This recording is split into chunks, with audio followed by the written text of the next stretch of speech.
what's missing. These guys are going to blow you away. No doubt about it. This guy is Ben Perkins. Okay? You don't know.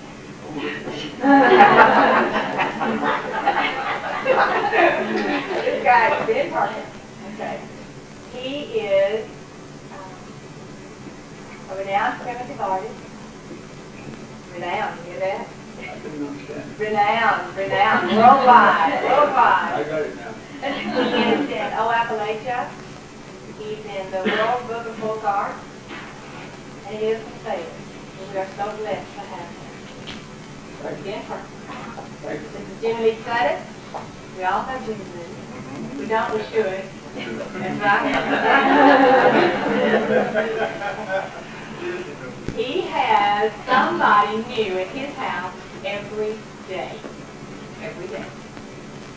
He is been on Today's Show. On the road across the rock. Washington, D.C.? Close enough. Smithsonian. Did you have a good time? Didn't it? Some place in California. Nothing Niagara Falls. Niagara Falls. Nowhere near California. Just a little way. He is a primitive artist. Right. Paints with Mud. mud, berries, That's right. and removes warts. Moon water. You got it all, but I think that it is. He does it. My boys can testify to that. Nearly all their warts removed by this guy. Something about special rocks That's right. That's right. and such. Thank you. Jim Barton is an engineer. He is a tree planter. He is saver. He is,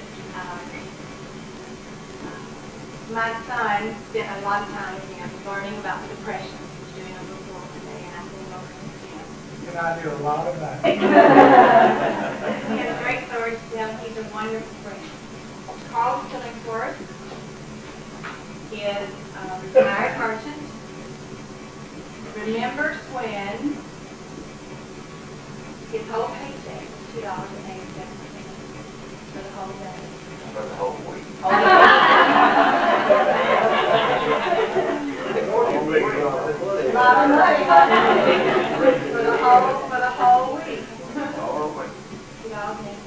And somebody standing there wanting his job. You didn't know. It's great story. Fred Webster, very retired educator, retired principal. He's also a primitive artist. He does good stuff. Good stuff. Anyway, the Kentucky, all my guys are Kentucky. Nationally acclaimed. Mr. Webster sings are all over America. He's a carver. I don't know how long he's been carving. I started carving about 15 years ago. And I carved for about 7 or 8 years. And then I went to folk art. And I've been doing folk art about 8 years.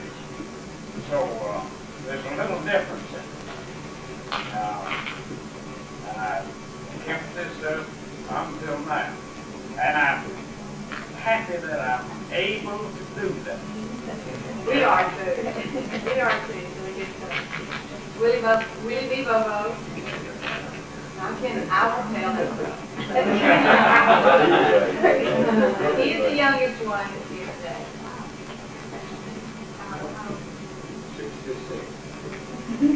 This is the youngest guy with us today. He has a terrific story about bananas.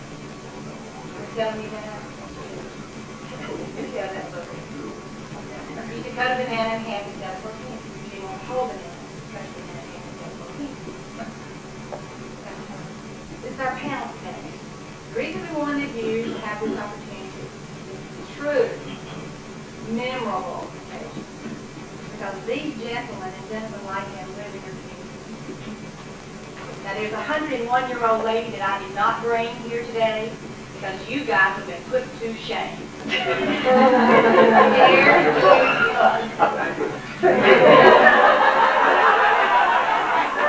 I decided to leave her at home. I should have brought her. Is it Wednesday? Yeah. Yeah, good enough. All right, get it done. All right, so what we have here today are these people are in your community and wonderful stories to tell. They're things that your children can write about. And Beulah is going to use her particular method to pull all the good stuff out of these guys. Aha.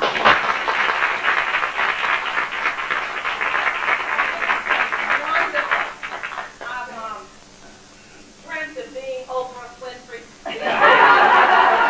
Friends with Oprah, honey, eat your heart out. I am very honored, and I think all of us are, to be sitting in the presence of such great men. And what we'll do is, I want you to just chill out, lay back and relax.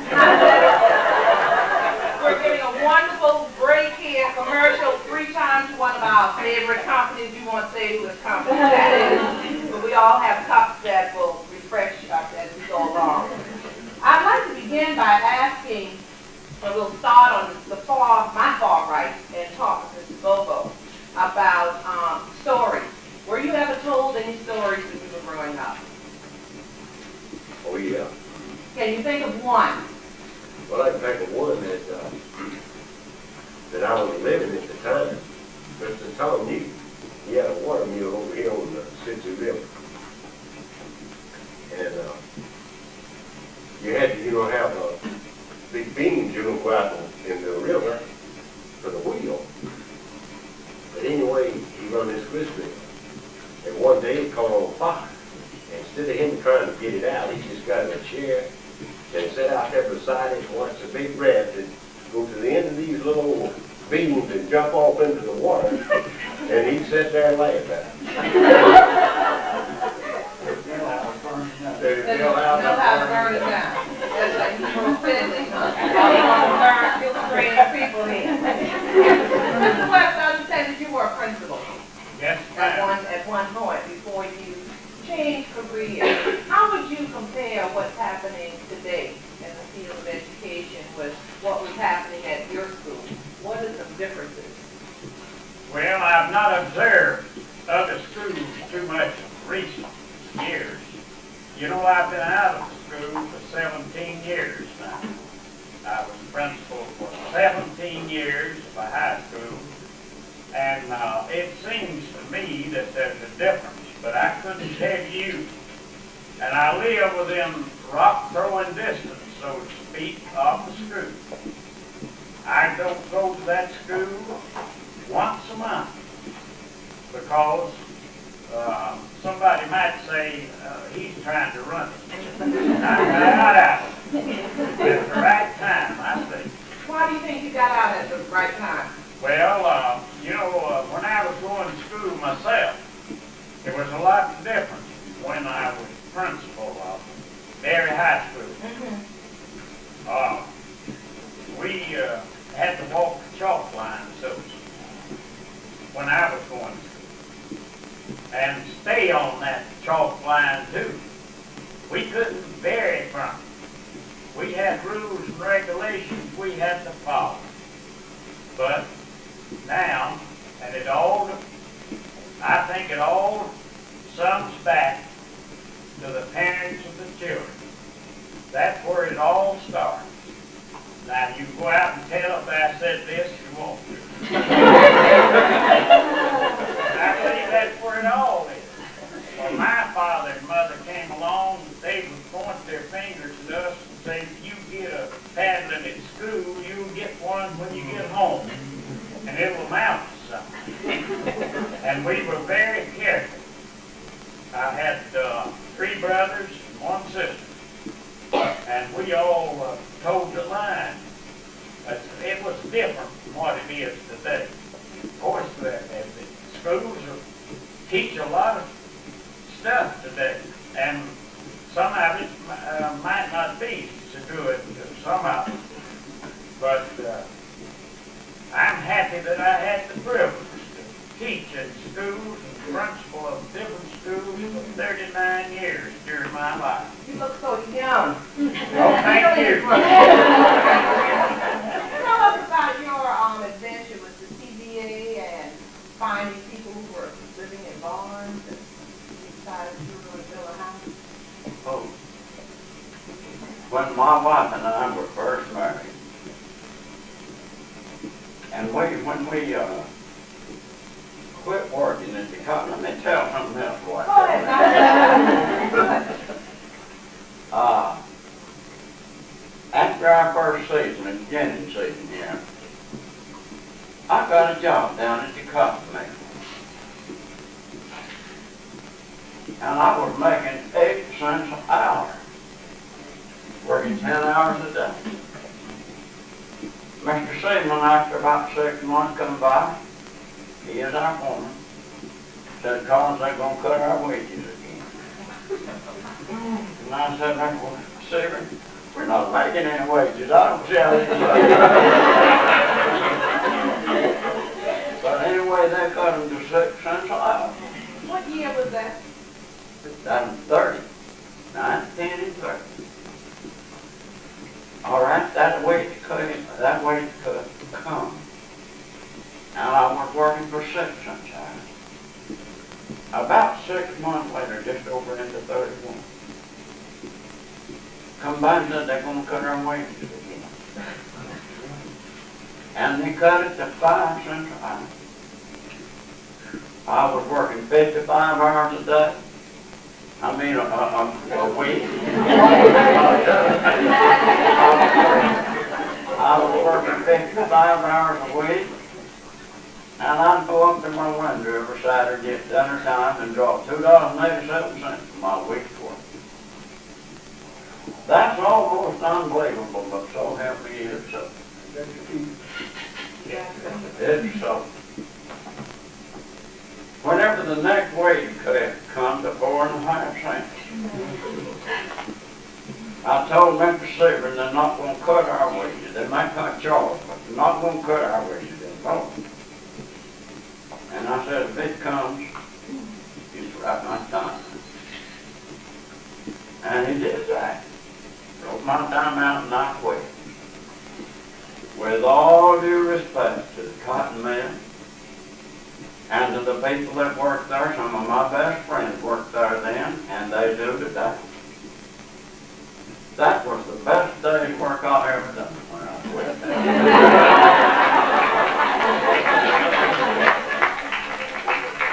That was the best day's work I ever done. Mr. Barton, when you moved to Fayette, what was it like here? Where did you move from? I moved here from Haleyville in 1955. Came over here to work for what was then Fayette Concrete Pipe Company. That company no longer exists. I'd been a county engineer prior to that, and over in Weston County and Marion County, and came after a few months here. I started working as a county engineer here, but I had people, some dear friends, they will tell me that Jimmy, you won't like Fayette. That's a cold, kickish town. You're not born and raised there. You just not going to get along. Well, I came on in with that. I had to, that was my job. But I didn't find Fayette to be that kind of a place. Felt just like any other place. It was just as warm and friendly to me as I was to the community. And I've spent 21 years here as county engineer, and blacktopped about between 500 and 600 miles of road. And I really enjoyed it. My wife and I, when we left Haleyville, we were determined that when I retired, we'd move back to Haleyville. The day that I retired, I came home and I said, well, old girl, it's happened. Where do you want to live now? I said, now's the time. She said, well, what's the matter with Fayette?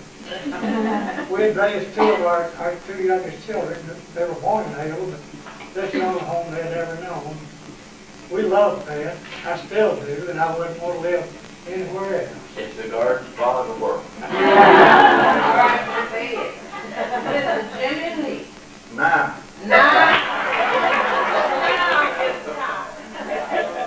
When you started painting, how did the Apple start about I that? was 3 years old. When you were 3 years old. You didn't know the Apple yet.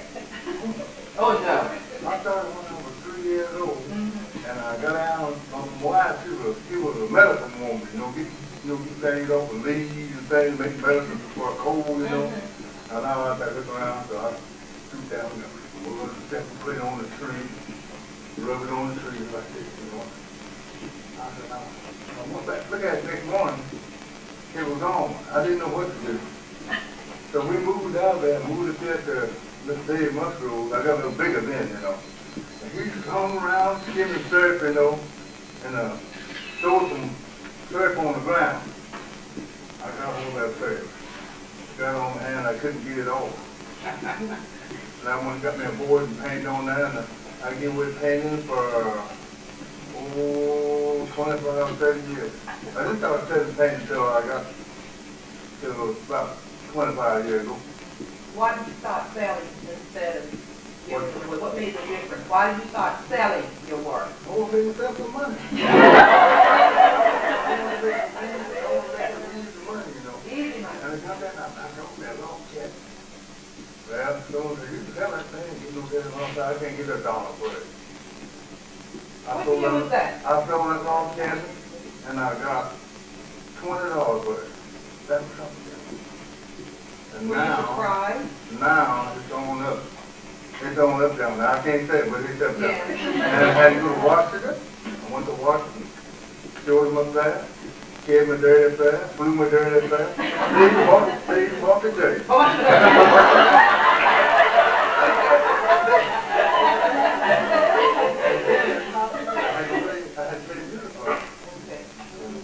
So I paid my heart for them. I got on television while I was up there. And they kept spreading down and out. And I went to Montreal, Canada. Went to Canada from out down the street over there. And that's where I got started from. All right. Brother Ben, you like red, white, and blue.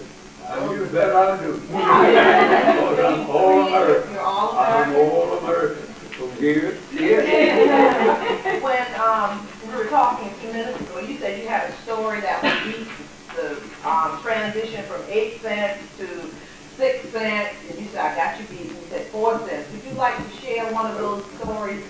It might not be that rural, but let's just give it just like it is. We moved to Fayette County in 1913 from Lamar County, and our first job around here was cutting white oak timber, just a low forge bridge down here, sawing it into the length of barrel staves, making stave bolts out of it and hauling it to the Brown Stave Mill, which later became the Brown Lumber Company.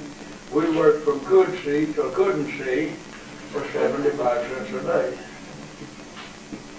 It wasn't big money, but I enjoyed it.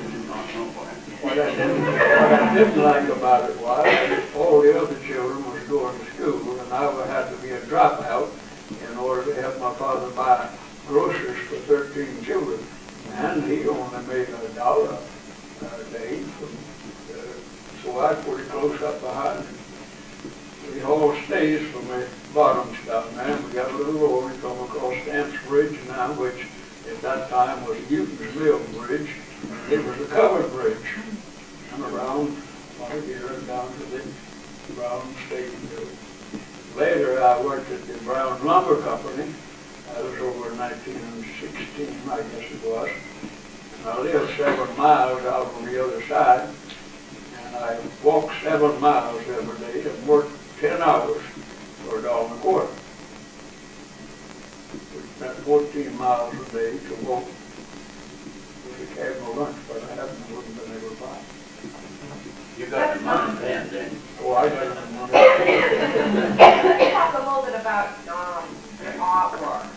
Well, Brewer College came here, if I remember right, in the fall of 1969. The building was not built.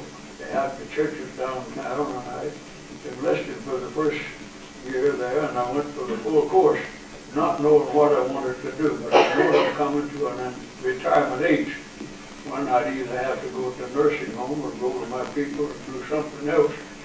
So the first year, we had a teacher by the name of Miss Price, and she was great. We still got a great one too, but she was great. And I fell in love with her, I guess. I fell in love with her way of painting, but we only had her 6 months. Then when we got the next teacher, I made up my mind then that I would major in art. And for 18 years, Well, for 18 years I didn't sell them. But I'm trying to learn so I'll have something to do when I'm forced to retire. I will have to retire sometime.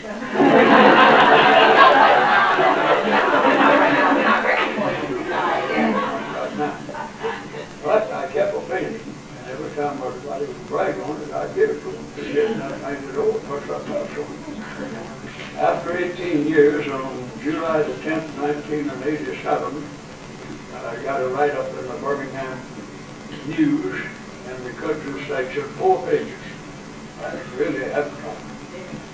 And people began to come here from whoever read the Birmingham paper, began to come here and see it, began to sell a few paintings.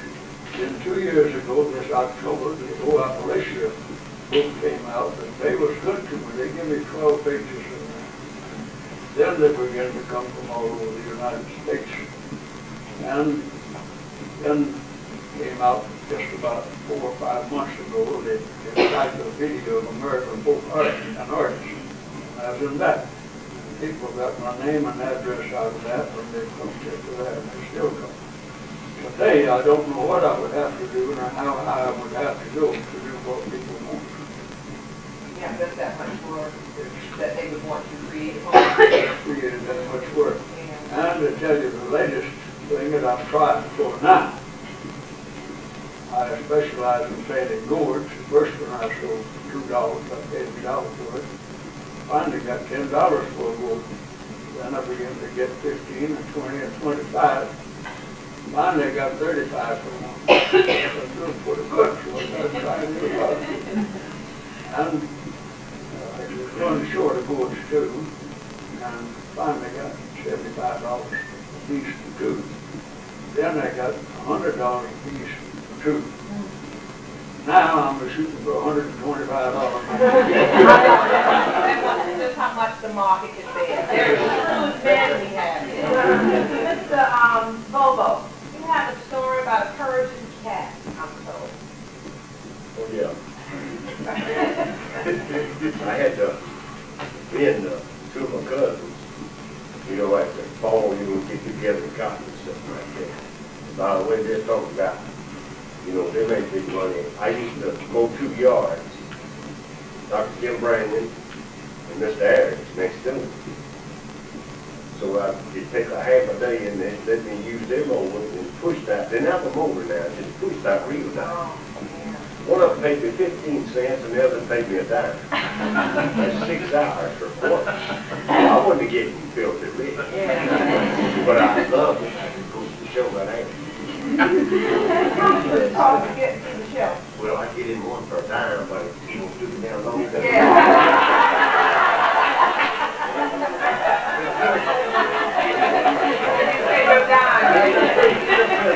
The blue field always say, when you going to get 12? Oh, we do not.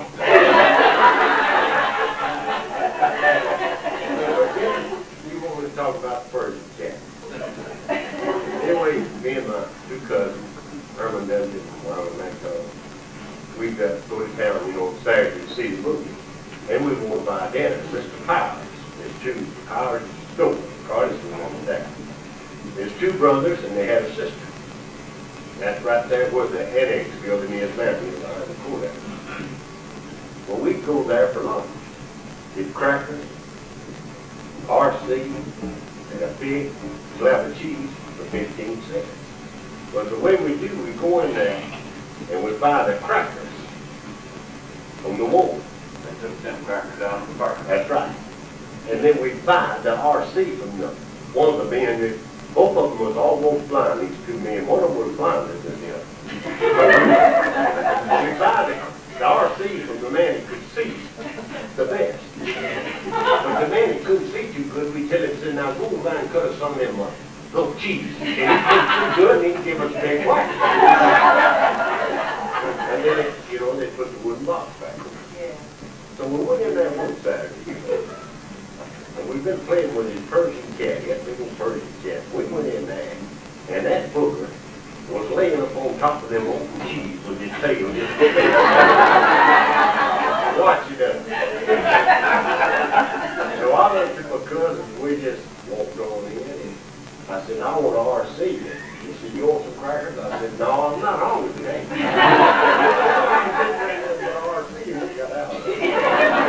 Are they still making RC codes? Yeah. Yeah, we can't get Yeah. it. South Carolina. But you don't have as much soda in it. And then No kick. you come out to the ocean.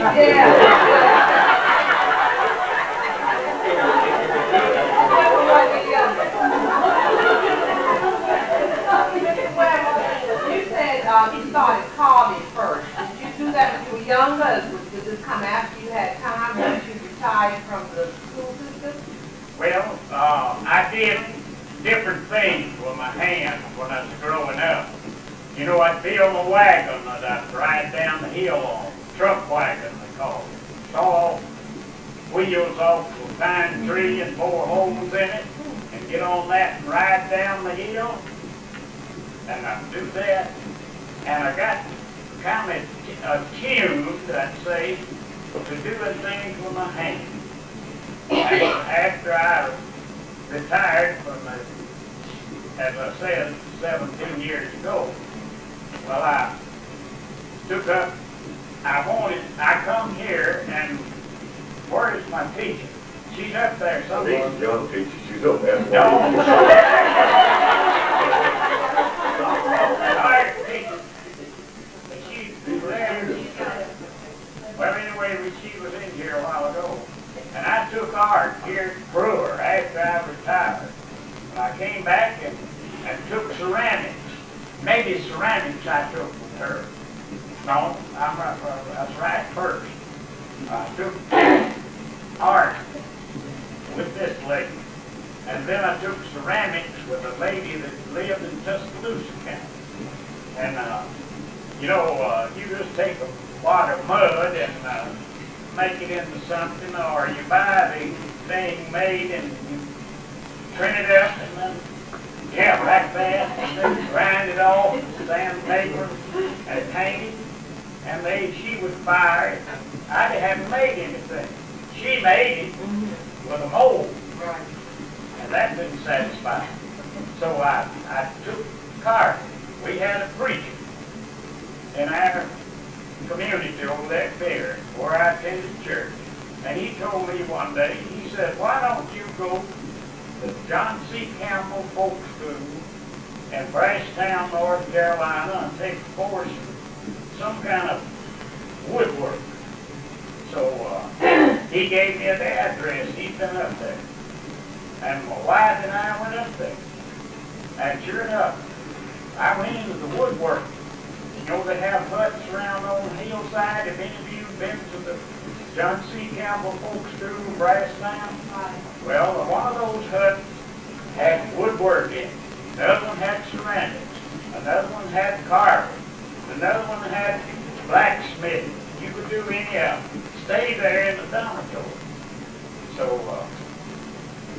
I took woodwork, as I said, but all my spare time I was doing the carving department, watching.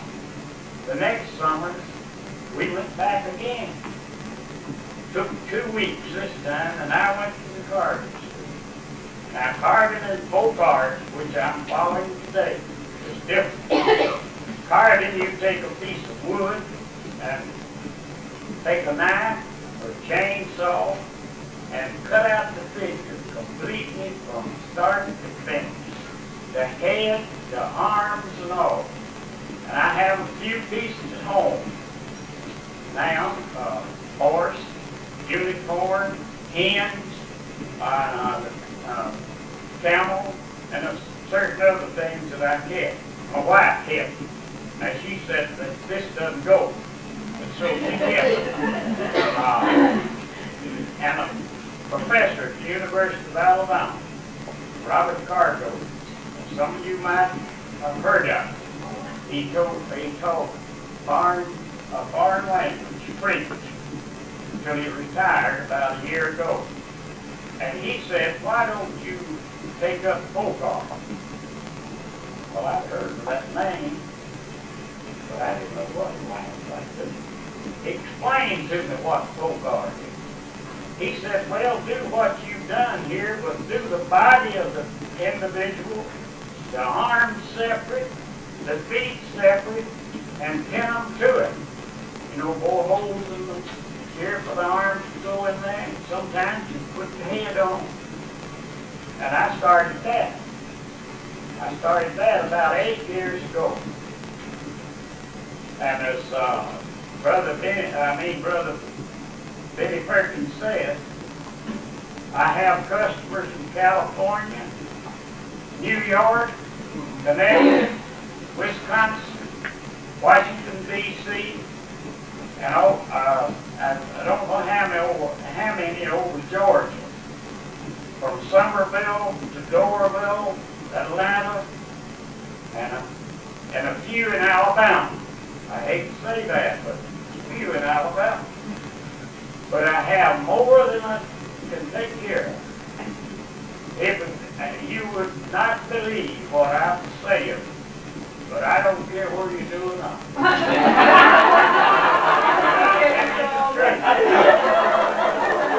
If I take every order that I have at home that people's left for me, a year from now I wouldn't be caught up. Just quit and making it in full cost. Just whip it out. Paint. Well, my wife does part of it. She sands it. After I whip it out, she sands it. And I put it together and paint it. And I won't tell you this, I've taken up too much time, I know, but the other day, it's been about 2 weeks ago, a fellow from Atlanta had been down there and bought some things, and he put in another order and said, I want you to make me another one of those angels up the tree with the dog down having his day. Said, you know that last one I bought from you? He said, I believe I paid you $22 or $25 for it. Said, you know how much I sold that for? I said, I don't know. He said, 110, and I want another one. I can see the reason he wants another one. He tripled his, and more than tripled his profit on it. So I've been busy, and I'm glad of it, and I've enjoyed my life of teaching, and also I work with wood. With all of the clients all over America, I think I can see here that a prophet is not honored in his own country. And that should send a signal to the citizens of the great state of Alabama. Mr. Killingsworth, we started talking about the PPA and your experiences with that. If you could tell us a little bit about the year and what transpired. After my wife and I had been married, 2 or 3 years, I forget. I've always been a cotton giner all my life. I was raised in a cotton gin. I found a cotton gin in North Alabama that I could buy almost a brand new tin. I had to have $500 down to get that. And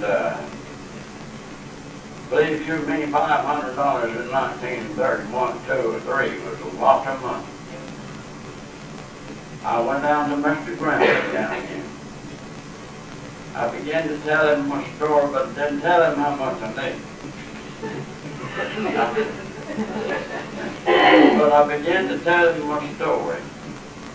And I said, Mr. Grimley, I've got to have $500. Boy, that's that much money in the whole town.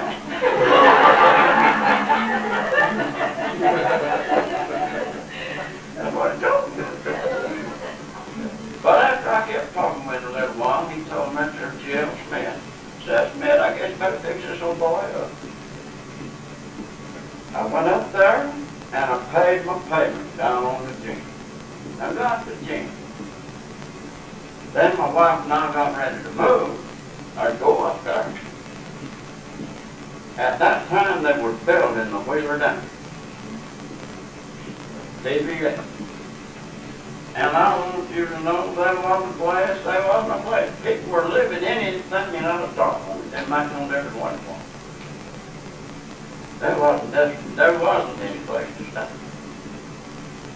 Well, I didn't know what to do. I come back down here and I went to Mr. Butler, Jack Butler's dad. Told him my story. And I said, Mr. Butler, I've got to have enough money to build me a house sometime. And I've not got any money to pay.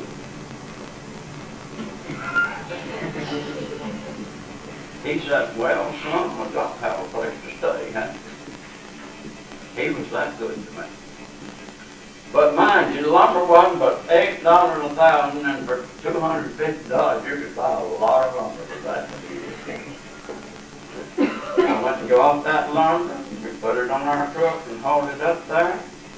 I went across Ford Mountain over here and gathered up all my kin folks, and we went up there and built me a house. That's the spirit. Yeah, and we went, my wife and I moved up there. Yeah, we stayed 2.5 years. There was a man come by right in the middle of the Jennings place and said, Mr. Killingsworth, what will you take for this gin? I said, I don't want to sell this gin. I'm busy at Jenny. It was right in the middle of the season. And I said, I don't want to sell this gin. I'm busy at Jenny. I don't got time. He said, Mr. Killingsworth, I'll be back in the morning. Have me a prospect today. Well, me and Floyd was gone. That just scared me to death. We didn't know what to do. I called my pop down there and talked with him about that. Well, he said, son, if you don't want to sell it, you just jack that price up there where you know it won't take. That man was back there at 6 o'clock that morning, just like he said he'd be. And I told him what I'd take for it, and he wrote me a check.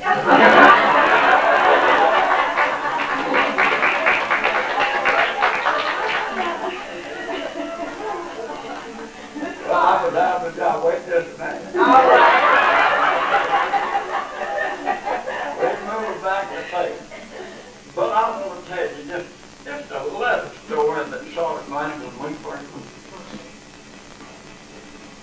When we first moved here, up here at Camp Comfort, everybody just got to know where Camp Comfort is. They were having a baptizing night. And for some reason or another, there was an awful big crowd up. And there's a lot of those weeping willers all around that place. And people gathered up just as close as they could to see, trying to see the baptism. And there's one man hanging there, and he had one of them weeping willow lambs. That's one of them weeping willow lambs. He was hanging on one down. Mr. Al Campbell. Mr. Al Campbell come by there and he seen that and he just thought, boy, wasn't it many funny? He had a sharp knife and all. He couldn't touch that lamb. He passed it once, but he come back by. Got his knife out and he just touched that lamb and boom.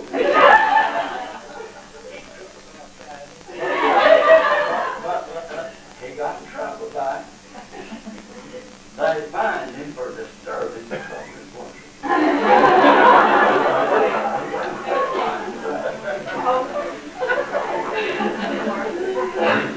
That was fine. One more little fine.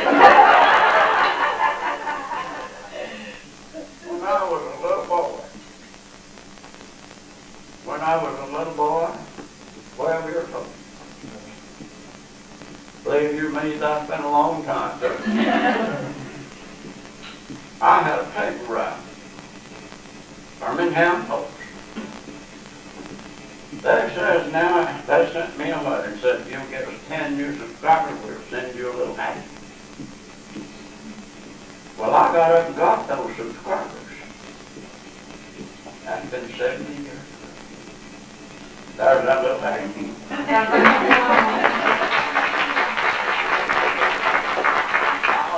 Got 10 more subscriptions and they sent me a Kodak. But just a box of Kodak. It was modern at that time. It was modern, but it was modern at that time. And first thing I know about that got away from me, I don't know what it was. It'd be a land.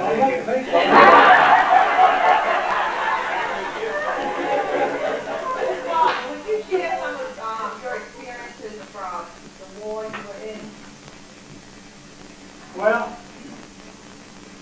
really, my experience during the war, I was in the Army for 42 months during World War II. And I was very, very fortunate. I was in the engineers, and I don't have any memorable experiences during the war. I was in New Guinea and Philippines for 30 months. Came home, and if I ever shot at anybody, I don't know. If anybody ever shot at me, I don't. So I was in engineers. We were building roads and bridges and airports. My experience really has been since then. That when I got out, I just graduated from Auburn before I went into the Army. And Was that your first time overseas when you went to, you said New Guinea? yeah. What was it like when you got there compared to what you left at home? Oh, Lord have mercy. This I think would be right. It was to me. There was no danger involved in it. We landed at Milne Bay on the southern tip of New Guinea, our battalion did, and set our battalion camp up in a sort of a V shape here. Two companies this way, two companies this way. It had a supply tent right in the corner. And then two other lieutenants were sleeping in the tent right next to them. That first night we were there, we was all scared to death. The jungle wasn't far from here. We was in a coconut grove, but the jungle just about as far here as those first seats. We were all scared to death. We thought there was a Jap behind every bush. About a little while after dark, we had a soldier sleeping in the tent, that supply tent.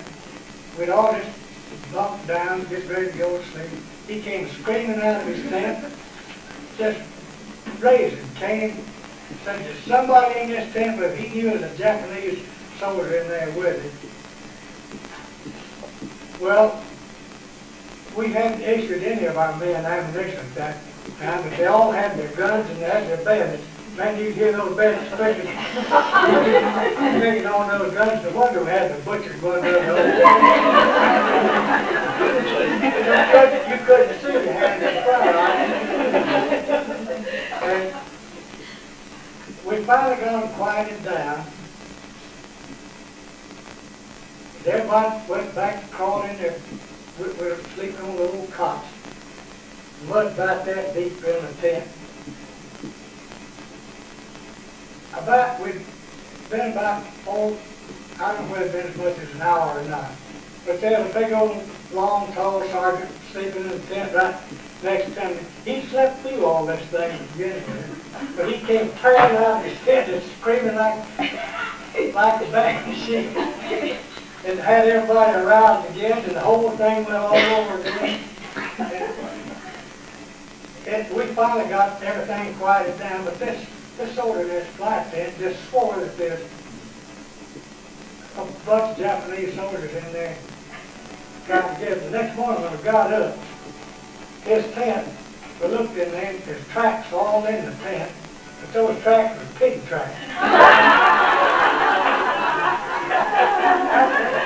That part of New Guinea was just full of wild pigs. And that's been the soldiers that tried to get. I guess that was.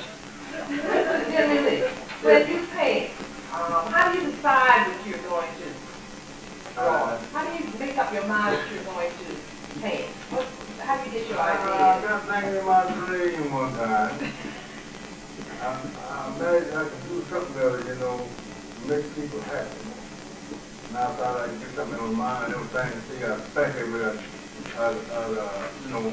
make myself, happy. And I make different things. Things that come to my mind, on the street.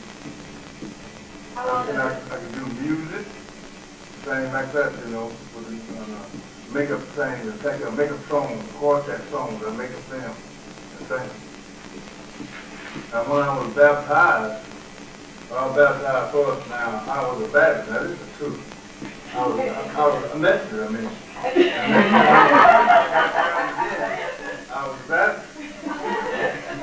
And next time I baptized again, I said try, because I can get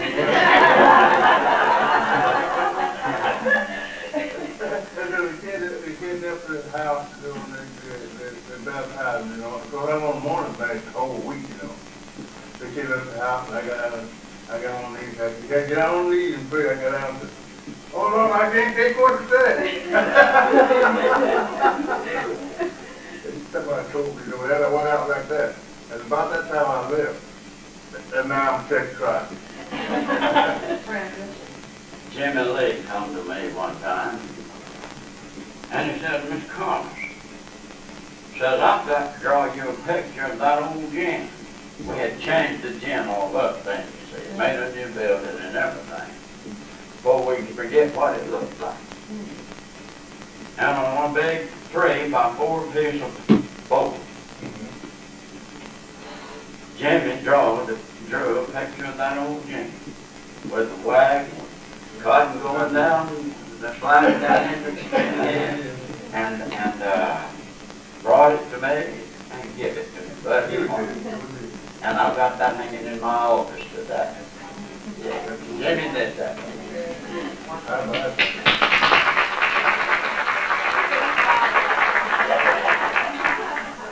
Brother Perkins, how does it feel when you create? What made you decide to start doing the gourds? You're into gourds now. What attracted you to that?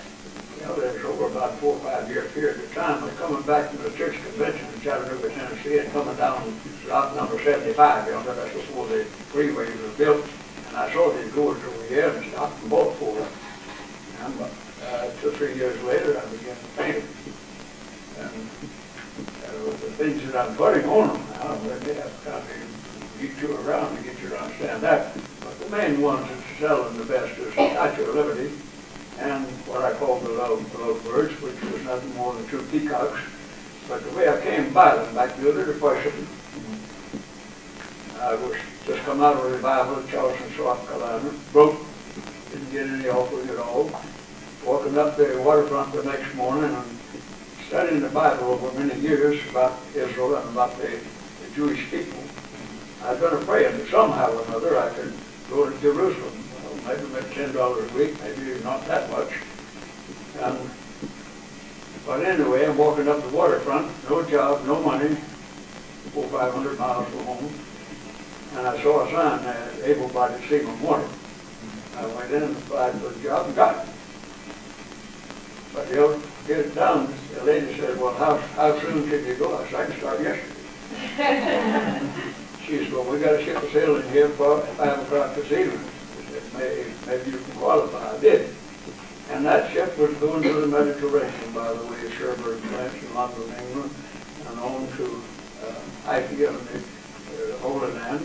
And when we got there, we had lots of merchandise to unload and more to load, so I got 5 days off the ship, full pay, sightseeing, and I got my trip to the Holy Land. I got the trip back, got back, and the job was over.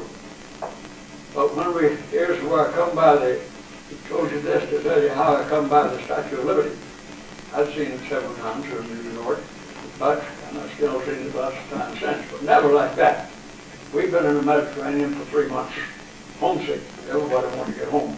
We were sailing into New York. The captain of the ship sounded the loudspeaker blower and hands to come up to the bridge. We went up there. There was not a cloud in the sky. There was no moon out.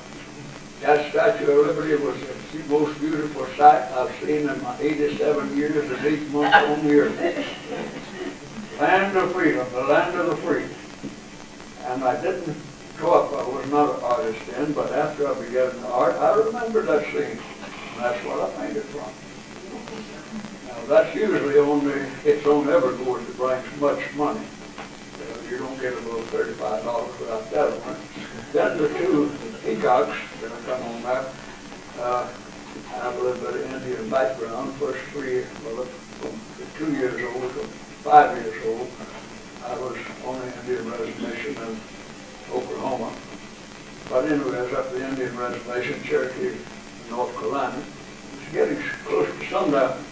I'm sitting on the park bench out there, and here come them two peacocks, and it actually looked like two gliders. They weren't moving a wing at all. They just glided into this oak limb, and they sat down on that, and they spread their tails down instead of up. And they did it looking at each other. But by this time, I'm pretty much interested in art. I said, I'm going on and paint. Those two is usually on that very expensive, well, on that expensive board, I'll say that much. But that's where I came by the two of them. You all go to church at some point, you go to several churches, if you're like Mr. Jimmy Lee. Do you have a favorite song? It doesn't have to be religious oriented in text, it could be secular. Do you have a song you like? I guess it'd be Rock of Ages. Rock of Ages. What my mother used to sing, you know, when you look like you might not have another legal, you know, something. Be out around the wash spot, that was a thing. And it's always been there. All right, Rock of Ages. What about you? Well, there's several. It's my favorite. I wouldn't expect anything. Let's hear them. Well, right off, I've class maybe the top one.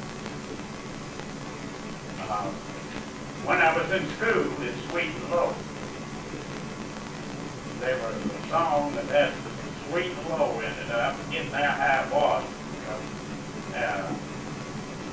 And then after I started, got up a little bigger and older, and going to church, I guess my favorite would be Rock of Ages, or let's see, well, it's a many, like, I don't know where I can separate. Yeah. It's a many. Sweet Hour of Prayer. Yeah. Rock of Ages and How Great Thou Art. I don't know, I'm like Mr. Webster, I don't have one favorite. I started leading singing when I was in church, and I was just knee-high to a pup. And I led singing till I got so old I couldn't squeak much. And I've led so many that's been great and beautiful and influenced my life. I wouldn't dare pick out one I want to say this is my favorite. I love to sing, love to try, and there've been many favorites over the years. Can you never sing too? Not you. Well,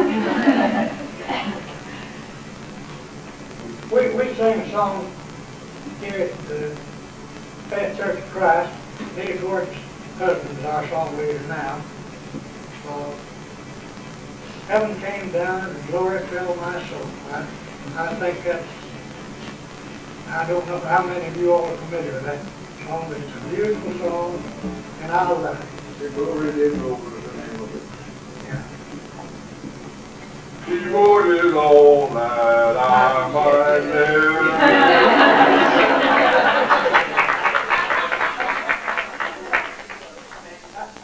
You have any others that are your favorite? Yeah. Well, my other background, In the background. I got to go back and I tell you, what I wouldn't want to think now. Hit it up, I made it success. You made it out? I got it on tape. What about you, Brother I'm Perkins? bound for that city. Would you like to hear one verse of it? I would, and then you bring your heart. Well, that, All right. We're going to hear Brother Perkins, and then we're going to close out with On my tape. your heart. That's my popular tape. Like that. If I pull out, I can go, I tell the pig, come on out, pig, pig. As the city of light, where there cometh no night, while the sun never sets in the skies. In the Bible we're told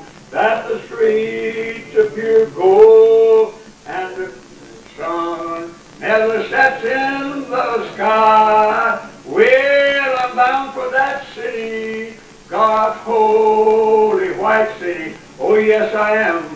No matter how rough may be the way, no matter how old I have to stop, kneel down and pray. I'm bound for that city on God's ever-green shore. Amen.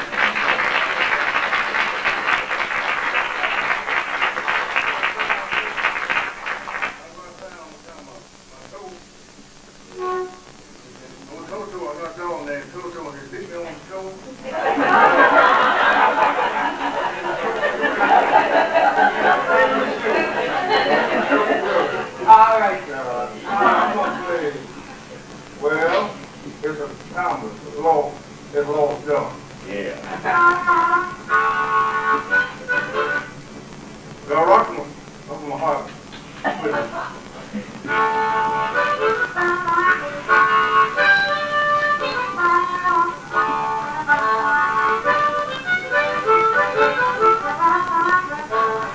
Donna, you ain't gonna find no more. What's the matter with you?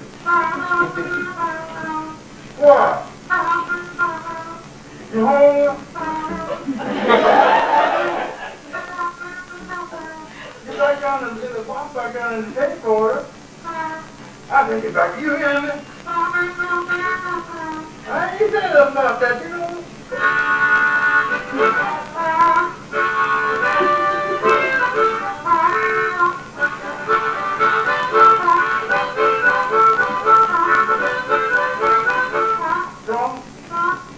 John, see all these people out here? What?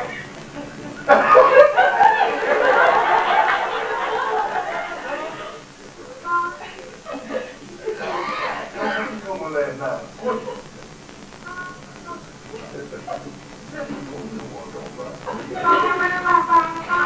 I ain't said that.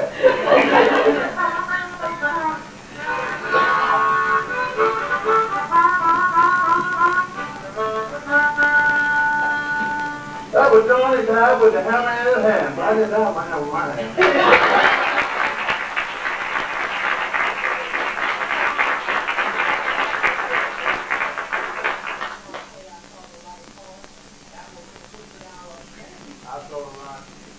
Whatever you like. All of you all may leave. You want to leave y'all for Sunday? And then you all can join me. And we can. I saw the light of the heart. Let's go ahead.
Let this young one up and go about this thing. We had ugly people back there.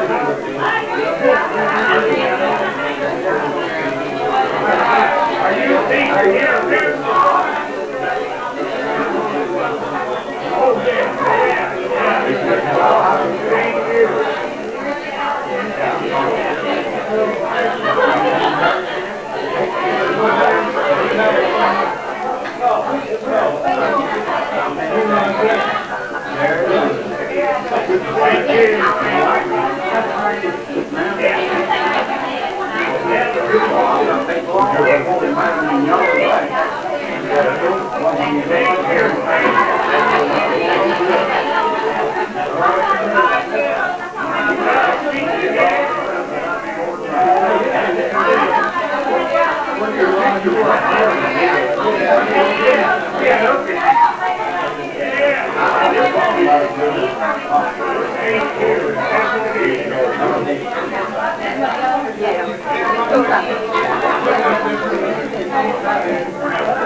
Oh,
Yeah.